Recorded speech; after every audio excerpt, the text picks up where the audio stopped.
Good morning students. अज management accounting के इस लैक्चर के विच असीं पढ़ांगे कि कंपनी का जो प्रॉफिट एंड लॉस अकाउंट आ जिन्हों असीं statement of profit and loss भी कहने आ उहदा की फॉर्म हुंदा आ, उहदा की फॉर्मेट हुंदा आ ते किस तरह उसनूं तैयार किया जांदा आ। स्टूडेंट सब तो पहला उपर असीं स्टार्ट करना आ with the name of the company. उस तो बाद नीचे असी लिखांगे profit and loss statement for the year ended, like अगर 20 की बनानी है तो ईयर एंडेड 31 मार्च 2020। उस तो बाद एक कॉलम पर्टिकुलर्स का बनेगा, नैक्सट कॉलम नोट नंबर का बनेगा। उस तो बाद असी लवांगे figures at the end of the current period और लवांगे figures at the end of the previous period, क्योंकि असी हरेक स्टेटमेंट नूं कंपेरेबल फॉर्म च बनाना है, इसलिए असी करंट ईयर दियां फिगर्स एंड प्रीवियस ईयर दियां दोनों फिगर्स जिहड़ियां हैगियां लैंदे आ। सो शुरू करते हैं। शुरू किहदे नाल कीता जांदा आ? सब तो पहला लिखियां जांदियां ने revenue from operations. Revenue from operation जिन्हों असी सेल भी कहते हैं वो इस हैड दे अंडर तुसी मैंशन करनियां आ। उस तो बाद सैकेंड जिहड़ा हैगा आ वो तुहाडी आ जांदी आ अदर इनकम।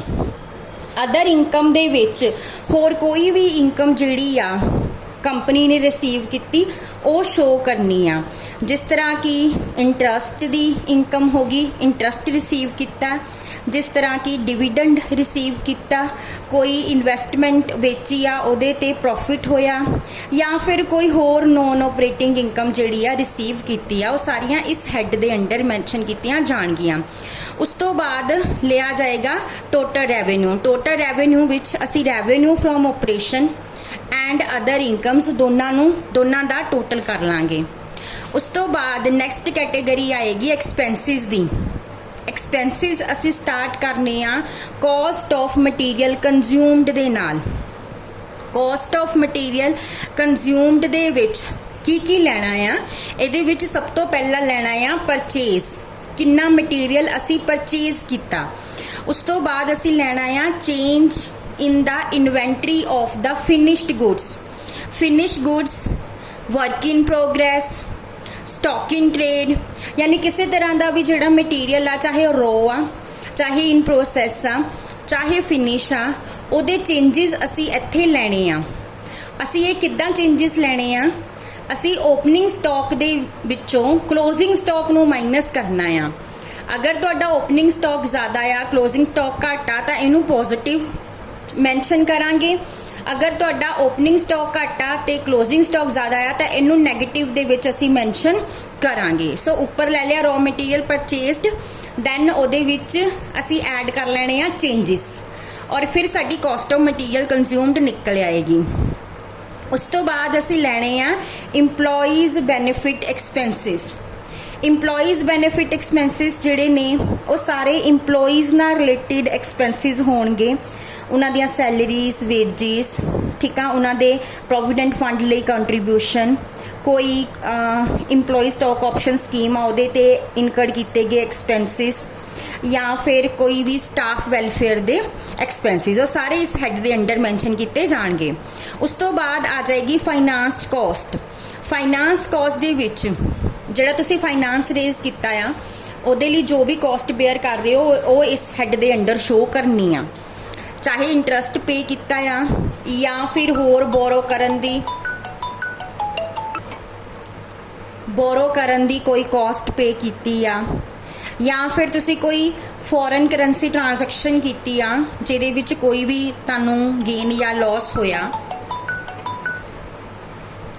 नैक्सट इहदे विच आने आ डेप्रीसीएशन एंड अमोर्टाइजेशन एक्सपेंसिस।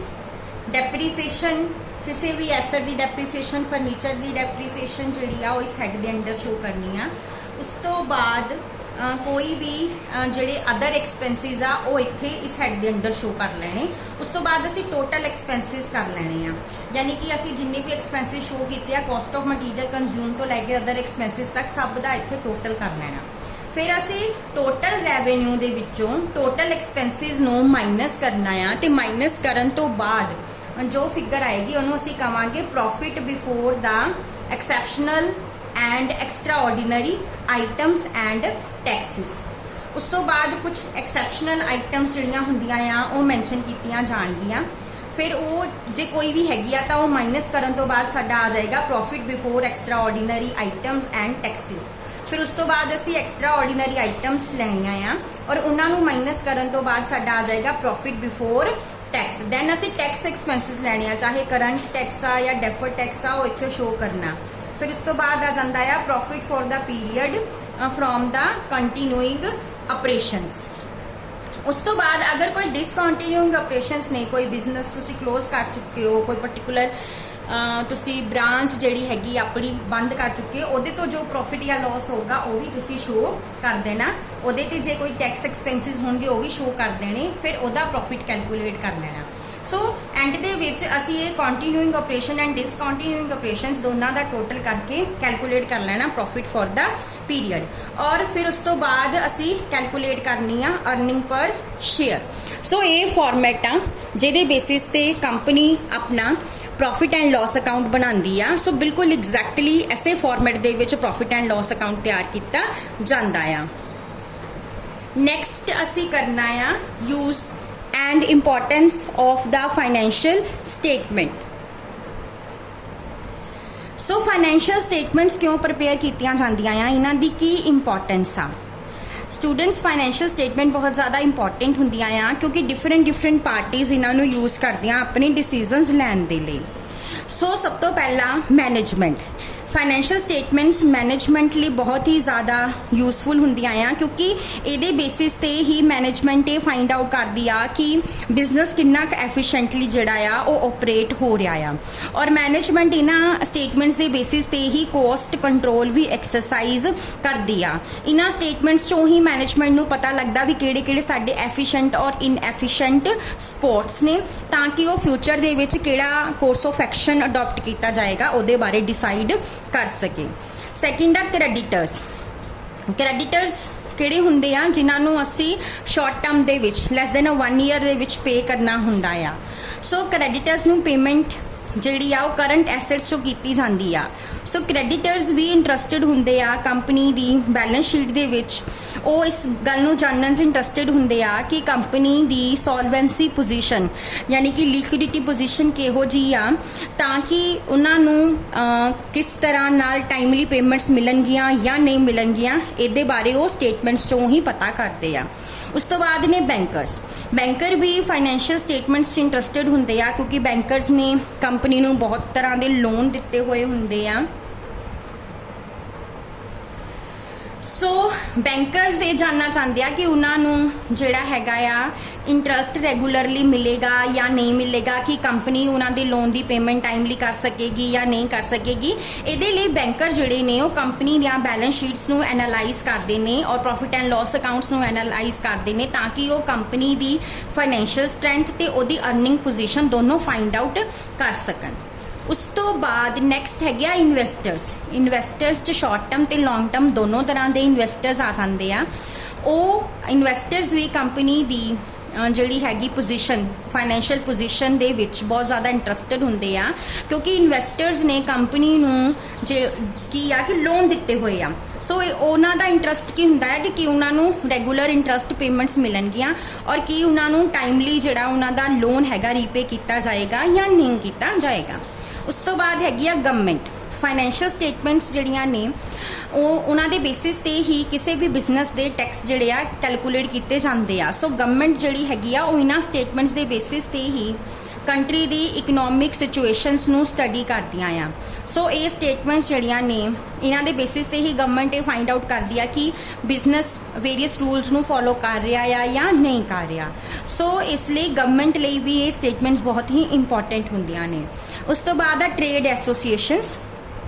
ये एसोसीएशनस अपने मैंबर्स नूं प्रोटैक्ट करदियां ने, सर्विस प्रोवाइड करदियां ने। सो ਜਿਹੜੀਆਂ ਐਸੋਸੀਏਸ਼ਨਸ ਆ ਉਹ ਵੀ ਕੰਪਨੀ ਦੀਆਂ ਫਾਈਨੈਂਸ਼ੀਅਲ ਸਟੇਟਮੈਂਟਸ ਨੂੰ ਐਨਾਲਾਈਜ਼ ਕਰਦੀਆਂ ਨੇ ਤਾਂ ਕਿ ਇਹ ਫਾਈਂਡ ਆਊਟ ਕੀਤਾ ਜਾ ਸਕੇ ਕਿ ਉਹਨਾਂ ਦੇ ਮੈਂਬਰਸ ਨੂੰ ਪ੍ਰੋਪਰ ਫੈਸਿਲਿਟੀਜ਼ ਮਿਲ ਰਹੀਆਂ ਆ ਜਾਂ ਨਹੀਂ ਮਿਲ ਰਹੀਆਂ। ਐਂਡ ਲਾਸਟ ਵਿੱਚ ਆ ਸਟਾਕ ਐਕਸਚੇਂਜ ਜਿੱਥੇ ਕੰਪਨੀ ਦੇ ਸ਼ੇਅਰਸ ਜਾਂ ਡਿਬੈਂਚਰਸ ਇਨਵੈਸਟਡ ਨੇ, ਉੱਥੇ ਸਟਾਕ ਐਕਸਚੇਂਜ ਨੂੰ ਵੀ ਜਿਹੜਾ ਫਾਈਨੈਂਸ਼ੀਅਲ ਸਟੇਟਮੈਂਟਸ ਜਿਹੜੀਆਂ ਹੈਗੀਆਂ ਆ ਕੰਪਨੀ ਦੁਆਰਾ ਪ੍ਰੋਵਾਈਡ ਕਰਨੀਆਂ ਪੈਂਦੀਆਂ ਆ, ਕਿਉਂਕਿ ਸਟਾਕ ਐਕਸਚੇਂਜ ਜਿਹੜੀ ਹੈ ਉਹ ਕੰਪਨੀ ਦੀ ਫਾਈਨੈਂਸ਼ੀਅਲ ਪੋਜੀਸ਼ਨ ਦੇ ਅਕੋਰਡਿੰਗ ਹੀ ਜੋ ਆ ਡਿਸਾਈਡ ਕਰਦੀ ਆ ਕਿ ਉਹਦੇ ਸ਼ੇਅਰਸ ਦੇ ਕੀ ਪ੍ਰਾਈਸਿਸ ਹੋਣਗੇ। ਉਸ ਤੋਂ ਬਾਅਦ ਲਾਸਟ ਜਿਹੜਾ ਟੌਪਿਕ ਆ ਇਸ ਚੈਪਟਰ ਦਾ ਉਹ ਹੈਗਾ ਲਿਮਿਟੇਸ਼ਨਸ। ਹੁਣ ਇਹ ਜਿਹੜੀਆਂ ਫਾਈਨੈਂਸ਼ੀਅਲ ਸਟੇਟਮੈਂਟਸ ਨੇ ਇਹਨਾਂ ਦੀਆਂ ਅਸੀਂ ਬਹੁਤ ਸਾਰੇ ਯੂਜ਼ਸ ਪੜ੍ਹ ਲਏ, ਇਹਨਾਂ ਦੇ ਬਹੁਤ ਸਾਰੀਆਂ ਇੰਪੋਰਟੈਂਸ ਪੜ੍ਹ ਲਈਆਂ, ਬਟ ਇਹਨਾਂ ਦੀਆਂ ਕੁਝ ਲਿਮਿਟੇਸ਼ਨਸ ਵੀ ਨੇ। ਹੁਣ ਉਹ ਲਿਮਿਟੇਸ਼ਨਸ ਕਿਹੜੀਆਂ ਨੇ? ਸਭ ਤੋਂ ਪਹਿਲਾਂ ਜੋ ਹੈ ਉਹ ਹੈ ਓਨਲੀ ਇੰਟਰਿਮ ਰਿਪੋਰਟਸ। ਇਹ ਸਟੇਟਮੈਂਟਸ ਜਿਹੜੀਆਂ ਆ ਕਿਸੇ ਵੀ ਕੰਸਰਨ ਦੀ ਟਰੂ ਔਰ ਫਾਈਨਲ ਪਿਕਚਰ ਜਿਹੜੀ ਆ ਪ੍ਰੈਜ਼ੈਂਟ ਨਹੀਂ ਕਰ ਸਕਦੀਆਂ।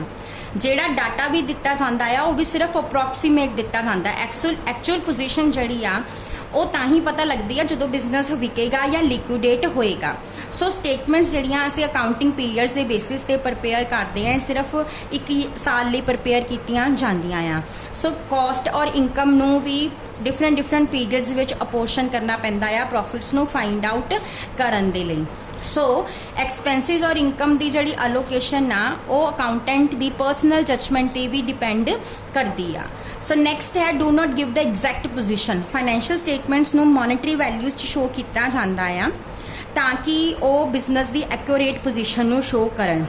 ਬਟ ਜਿਹੜੇ ਸਾਡੇ ਐਸੈਟਸ ਨੇ, ਫਿਕਸ ਐਸੈਟਸ ਨੇ, ਉਹਨਾਂ ਦੀ ਜਿਹੜੀ ਵੈਲਿਊ ਕੀਤੀ ਜਾਂਦੀ ਆ ਉਹ ਵੈਲਿਊ ਕੀਤੀ ਜਾਂਦੀ ਆ ਜਿਸ ਕਾਸਟ ਤੇ ਉਹਨਾਂ ਨੂੰ ਪਰਚੇਸ ਕੀਤਾ ਗਿਆ ਉਹਦੇ ਅਕੋਰਡਿੰਗ ਉਹਦੀ ਵੈਲਿਊ ਕੀਤੀ ਜਾਂਦੀ ਆ, ਨਾ ਕਿ ਜਿਸ ਵੈਲਿਊ ਦੇ ਵਿੱਚ ਉਹ ਮਾਰਕੀਟ ਵਿੱਚ ਉਸ ਟਾਈਮ ਤੇ ਸੋਲਡ ਹੋਣਗੇ ਜਾਂ ਰਿਪਲੇਸ ਕੀਤੇ ਜਾਣਗੇ ਉਹ ਵੈਲਿਊ ਜਿਹੜੀ ਹੈ ਐਸੈਟਸ ਦੀ ਸ਼ੋ ਨਹੀਂ ਕੀਤੀ ਜਾਂਦੀ।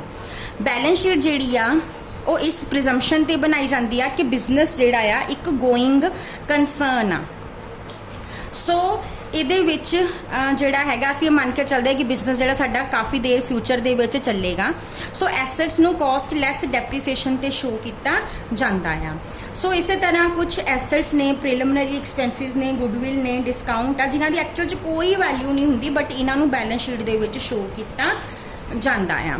ਥਰਡ ਹੈ historical cost. Financial statements historical cost ਦੇ ਬੇਸਿਸ ਤੇ ਪ੍ਰਪੇਅਰ ਕੀਤੀਆਂ ਜਾਂਦੀਆਂ ਆ ਬਟ ਐਸੈਟਸ ਦੀ ਵੈਲਿਊ ਜਿਹੜੀ ਆ ਟਾਈਮ ਦੇ ਨਾਲ ਚੇਂਜ ਹੁੰਦੀ ਰਹਿੰਦੀ ਆ ਕਿਉਂਕਿ ਪ੍ਰਾਈਸਿਸ ਜਿਹੜੇ ਹੈਗੇ ਆ ਉਹ ਚੇਂਜ ਹੁੰਦੇ ਰਹਿੰਦੇ ਆ। ਬਟ ਅਸੀਂ ਤਾਂ ਆਪਣੀਆਂ ਬੈਲੈਂਸ ਸ਼ੀਟਸ ਦੇ ਵਿੱਚ ਐਸੈਟ ਨੂੰ ਜਿਸ ਵੈਲਿਊ ਤੇ ਖਰੀਦਿਆ ਉਹਦੇ ਤੇ ਹੀ ਸ਼ੋ ਕਰਦੇ ਆ, ਕਿਸੇ ਤਰ੍ਹਾਂ ਦੇ ਕੋਈ ਪ੍ਰਾਈਸਿਸ ਚੇਂਜਸ ਨੂੰ ਸ਼ੋ ਨਹੀਂ ਕਰਦੇ। ਸੋ ਇਹਨਾਂ ਸਟੇਟਮੈਂਟਸ ਨੂੰ ਜਿਹੜਾ ਹੈਗਾ ਆ ਪ੍ਰਪੇਅਰ ਕਰਨ ਦੇ ਨਾਲ ਸਾਡੀ ਕਰੰਟ ਇਕਨੋਮਿਕ ਪੋਜੀਸ਼ਨ ਕੀ ਆ ਉਹ ਸ਼ੋ ਨਹੀਂ ਹੁੰਦੀ। ਸੋ ਬੈਲੈਂਸ ਸ਼ੀਟ ਜਿਹੜੀ ਹੈਗੀ ਆ ਉਹਦੇ ਵਿੱਚ ਕਰੰਟ ਇਕਨੋਮਿਕ ਰਿਐਲਿਟੀਜ਼ ਜਿਹੜੀਆਂ ਨੇ ਨਹੀਂ ਦਿਖਦੀਆਂ। ਇਸੇ ਤਰ੍ਹਾਂ ਜਿਹੜੀ ਪ੍ਰੋਫਿਟੇਬਿਲਟੀ ਵੀ ਸ਼ੋ ਕੀਤੀ ਗਈ ਆ ਇਨਕਮ ਸਟੇਟਮੈਂਟ ਦੁਆਰਾ ਉਹ ਵੀ ਕੰਸਰਨ ਦੀ ਅਰਨਿੰਗ ਕੈਪੈਸਿਟੀ ਨੂੰ ਰਿਪਰੈਜ਼ੈਂਟ ਨਹੀਂ ਕਰਦੀ।